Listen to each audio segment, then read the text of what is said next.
Super Mario Bros. 2 is one of the strangest Mario games in the series. Unlike any other Mario games at the time, this game lacks many of the normal things in a Mario game such as a coin counter, a timer, or a score.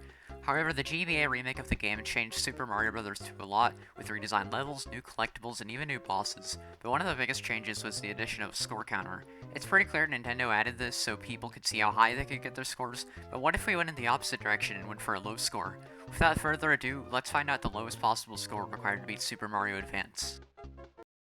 For this run, I'll be trying to avoid as many things as possible that give points. We can't collect hearts, ace coins, or defeat enemies. We can't even pluck stuff out of the ground, as that rewards us with points. The fastest way to play through the game is by taking the warp zone from 1-3 to warp to world 4, and then returning to previous levels to warp ahead to score the least points possible, which is how I'll be running this run. Additionally, I use save states when testing my run, as this is for experimental purposes. 1-1 is pretty simple. Getting through the level without defeating enemies is not at all difficult. However, we have to collect our first 2,000 points during the fight against Birdo. It's required to fight Birdo at the end of most levels, so we'll be picking up 2,000 points in a lot of places. 1-2 is a little more complicated. We have to pick up the Pidgeot at the start of the level so that we can progress on the magic carpet, but as long as they throw it off screen, it won't affect our score counter. In the second part of the level, we normally have to progress through a cave, which requires us to pick bombs out of the ground and use them to blow up walls, which gives points. However, we can skip this section entirely by simply doing a high jump over to the other part of the level. Again, the Birdo fight is another 2,000 points, leaving us with 4,000 total points. 1-3 is a warp zone we can take to get to World 4. We have to earn 10 points for plucking the warp potion out of the ground, but that's a lot less than going all the way through Worlds 2 and 3. Now we enter World 4 with 4,010 points.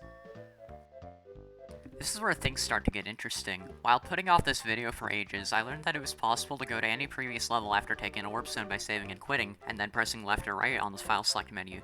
This means I can skip any high scoring levels by simply going back to every level of the warp zone. 3-1's only points are the 10 from the warp potion, so we can warp to World 5 to unlock 4-2. 4-2 has another warp zone in it, this time leading to World 6. We have to get another 10 points from the warp potion, but now we can head to World 6 with just 4,030 points, giving us access to 5-3.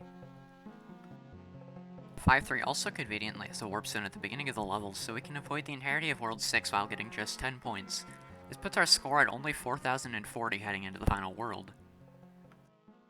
7-1 is where things start to get complicated. Because of an Albatus dropping a Bob-Omb on his unbreakable blocks and another Bob-Omb, we earn 240 points.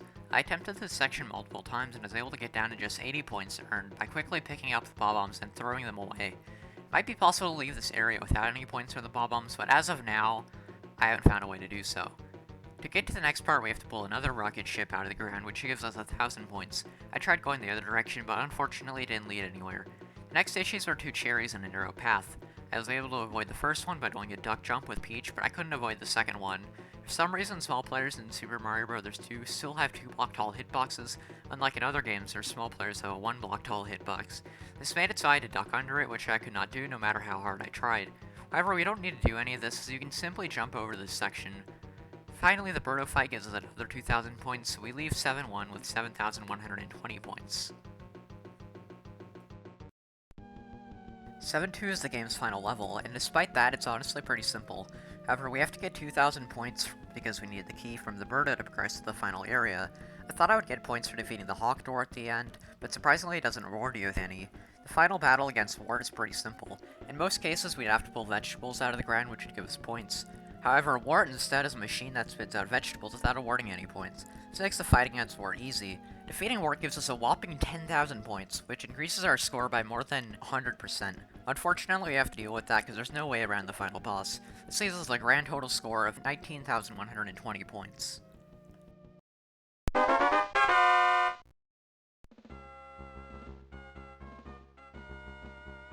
Despite the 10,000 points from Wart, I'm very impressed that this low of a score can be achieved. I had a really fun time playing through this game to see what the lowest score was, and I really hope you enjoyed this video. Be sure to leave a like, subscribe, and join my Discord server to be notified whenever I'm streaming or uploading. Thanks for watching and have a great day. Goodbye!